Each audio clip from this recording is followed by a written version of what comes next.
हरे Krishna students, कल की अपनी क्लास में हमने रिलेटिव प्रोनाउंस पढ़े थे और उन रिलेटिव प्रोनाउंस में ही आगे हमको बताना था। कल हमने दो तरह के रिलेटिव प्रोनाउंस पढ़े थे, defining relative pronoun and non defining relative pronoun.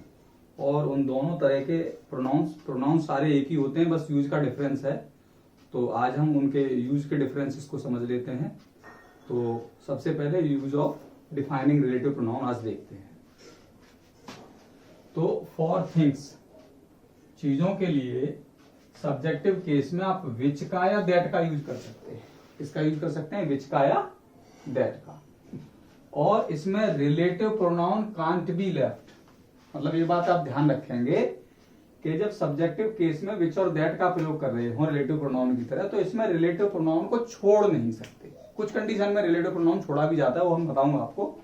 अब आप देखिए, द बुक, विच या दैट, दोनों में से कोई भी लगा दो सही है। विच लगा दो चाहे दैट लगा दो। Is lying on the table is very good. तो द बुक इसका एंटीसीडेंट हो गया। ये थिंग है, पर्सन तो नहीं है, इसलिए हमने क्या लगाया? विच या that.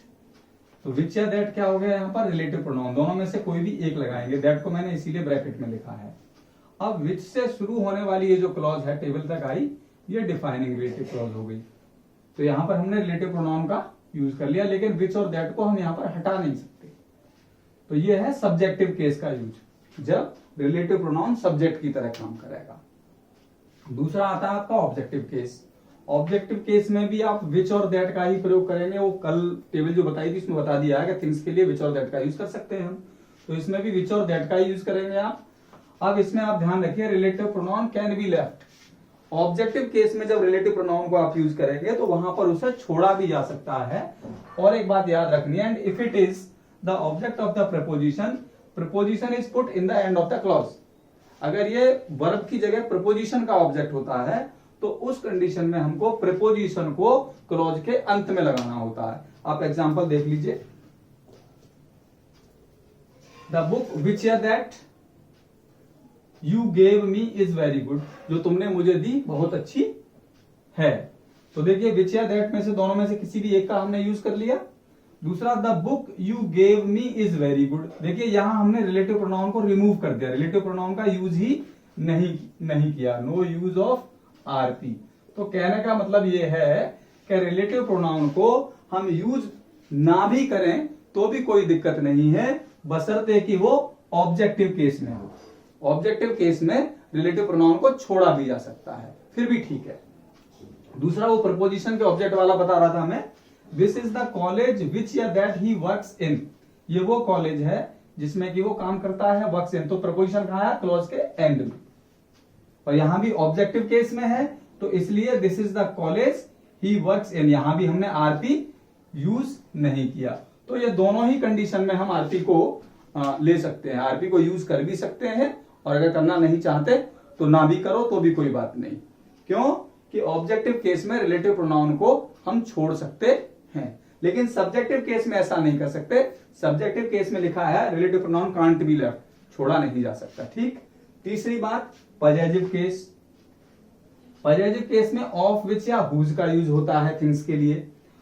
Often bye using preposition with, preposition with का प्रयोग करके आरपी कैन बी रिमूव्ड। यहां पर हम रिलेटिव प्रोनाउन को रिमूव कर सकते हैं। एग्जांपल देखिए, the house of which the roof is broken is mine. घर जिसकी की छत टूटी हुई है, जिसकी की छत टूटी हुई है, मेरा है। तो देखिए, यहां हमने क्या किया? इस ऑफ विच की जगह पर प्रपोजिशन विथ यूज कर लिया। विथ प्रपोजिशन का यूज करके भी हम आरपी को रिप्लेस कर सकते हैं पजेसिव केस में। तो ये था हमारा डिफाइनिंग रिलेटिव प्रोनाउन का यूज थिंग्स के लिए। थिंग्स में हमें विच और दैट का यूज करना है। ठीक। अब हम देखते हैं पर्सन्स के लिए।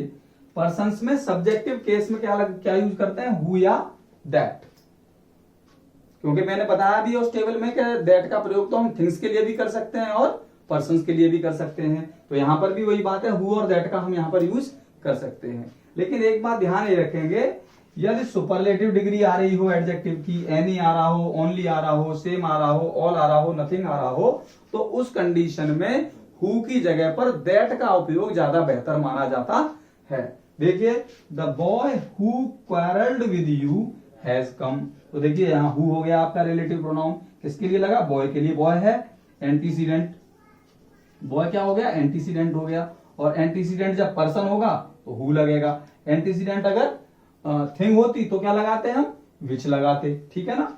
अब ऐसे देखो ये ऑल पहले आ रहा है तो ऑल के साथ हमने क्या लगाया, दैट। तो इन कंडीशंस को याद रखेंगे आप कि इन कंडीशंस में हमें दैट यूज करना है और किन कंडीशन में हमें हु या विच का यूज करना है। इसी फॉर पर्संस के लिए अभी हमने सब्जेक्टिव केस देखा और आगे हम देखते हैं ऑब्जेक्टिव केस में कैसे यूज करेंगे, ठीक है। चलिए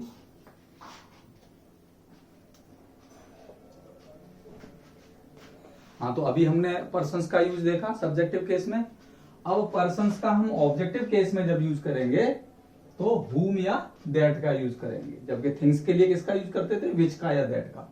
तो इसमें ध्यान रखने की बात क्या, RP can be left, relative pronoun को हम छोड़ सकते हैं if it is object of preposition, it comes in the end of clause. अगर ये प्रपोजिशन का ऑब्जेक्ट है तो क्लॉज के अंत में आएगा, रिलेटिव प्रोनाउन के साथ नहीं आएगा। द मैन whom या दैट कुछ भी लगा दो, सही है। I saw yesterday has died, तो इसमें रिलेटिव प्रोनाउन क्या हो गया, whom हो गया। whom न लगाना चाहो आप दैट भी लगा सकते हो, दैट भी ठीक है। अच्छा द मैन, अब देखिए हटा भी सकते हैं इनको। The man I saw yesterday has died, यहां पर हमने आरपी को यूज ही नहीं किया, फिर भी हमारा सेंटेंस ठीक है। तो ऑब्जेक्टिव केस में हम आरपी को पर्संस के साथ विच या दैट को हटा सकते हैं, ठीक।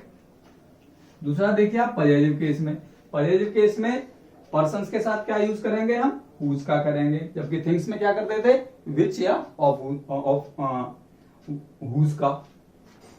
RP whose can be replaced by using preposition of. यहां पर ध्यान देने की बात यह है कि रिलेटिव प्रोनाउन हुज को हम ऑफ प्रपोजिशन का प्रयोग करके हटा सकते हैं।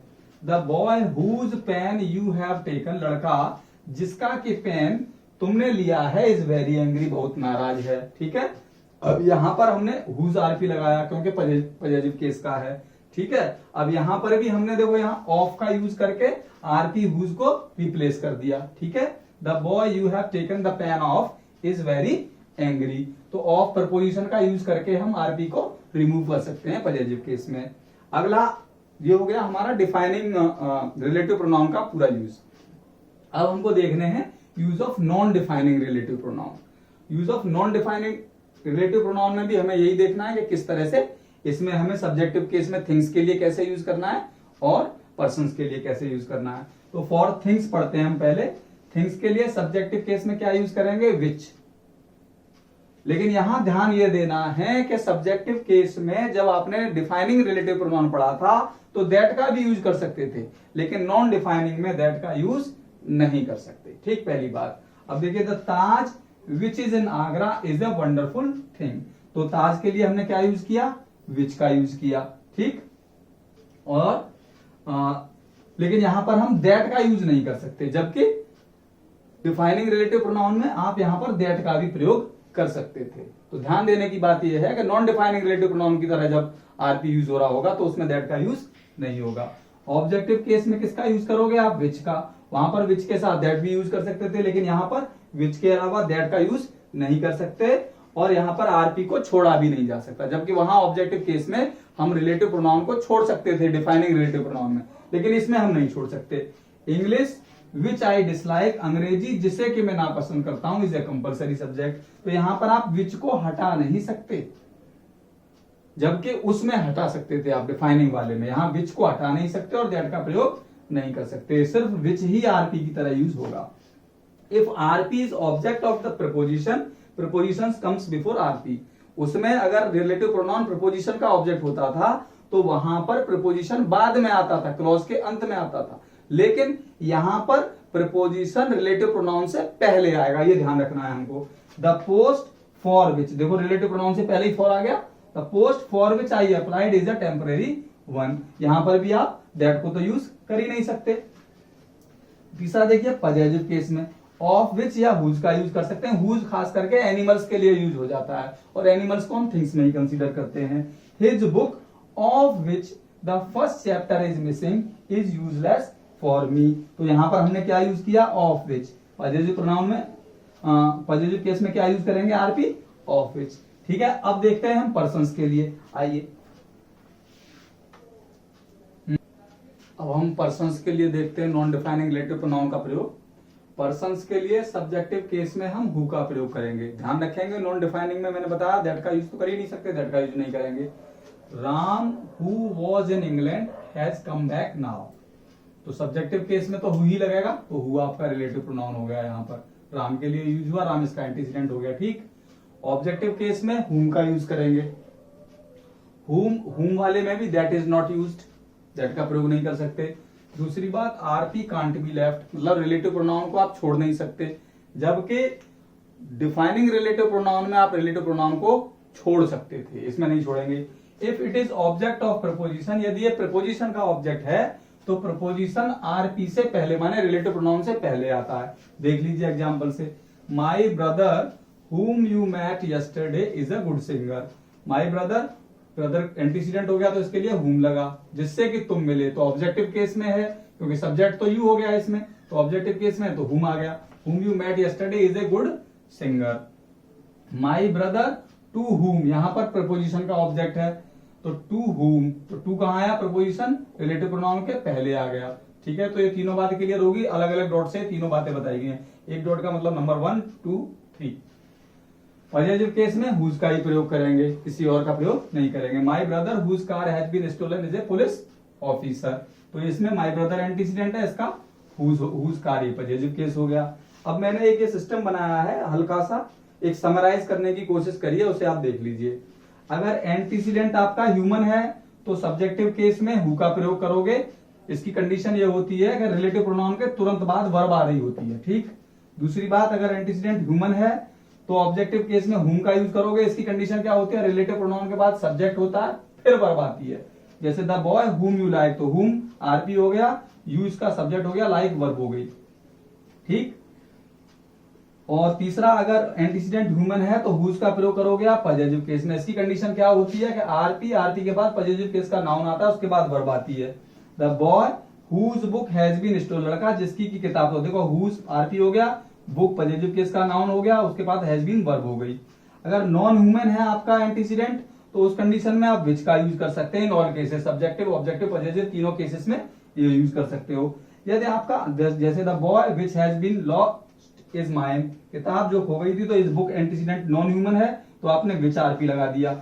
अगर एंटीसीडेंट मिसिंग है तो उस कंडीशन में आप व्हाट का भी यूज कर सकते हो, खास करके जब एंटीसीडेंट वर्ब हो, एंटीसीडेंट की जगह पे वर्ब आ रही हो। तो जैसे प्लीज लिसन टू, अब यहाँ पर कोई ना ह्यूमन है ना नॉन ह्यूमन है, इस कंडीशन में हमने आरपी क्या लगा दिया, व्हाट, तो व्हाट आरपी का यूज इस कंडीशन में कर लेते हैं। इसके साथ ही आपका यूज ऑफ रिलेटिव प्रोनाउन हो गया है। ठीक है, धन्यवाद।